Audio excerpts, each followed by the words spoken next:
Now, this question, if it came up on something, I would expect it to go very poorly. Because what I think would happen is people would read this and say, which would be the longest side and how do you know? And then they'd be like, I have angles. Nope, can't do it. Must be there's something wrong with the problem or I didn't learn how to do this or whatever our excuse would be to leave it completely blank. But what I would argue is if you're trying to make sure you get the most points possible, why not look at this and go, all right, well, I got A, I got B, I got C. I don't know nothing about the sides. But I do know that the three angles of a triangle equal 180. Right? And this is what separates, again, people that get good at geometry or really, really good at geometry and people who just, cruise along, maybe pass, probably don't, have a lot of blank things and are just endlessly frustrated. Okay, because they look at it and try to figure out, well, how do I get the answer? And the person who gets pretty good at it's like, well, what can I do right now? What can I do right now? So it's not blank. So even if I'm not sure why I'm doing this, I'm not going to leave things blank. I'm going to make sure I get the most points possible in every single problem. And I know that more than likely this has to have something to do with the problem, or why would they give me the angles? That's actually going to completely make a 0. I also positive that's 15. But let's start with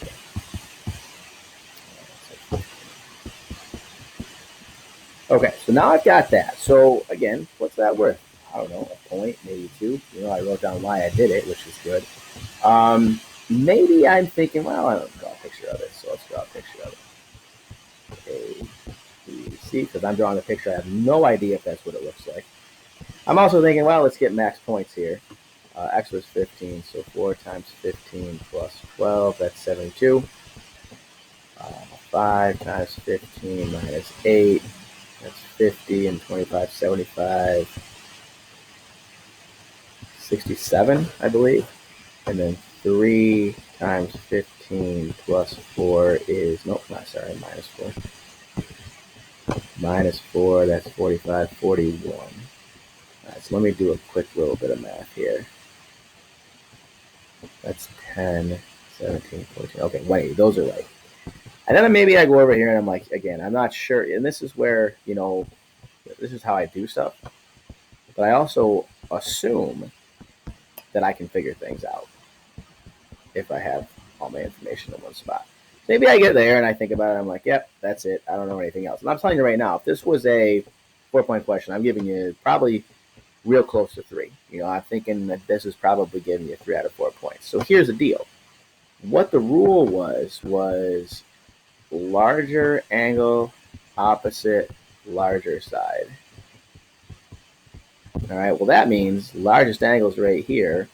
Longest side is right there. That's how I know. And then that's the answer. Okay, so again, even if you don't get this part done, do the other part. All right, get some credit, get some points. Make sure that you don't have to go to summer school and you don't have to take geometry again because you do the stuff that you know. Super, super important.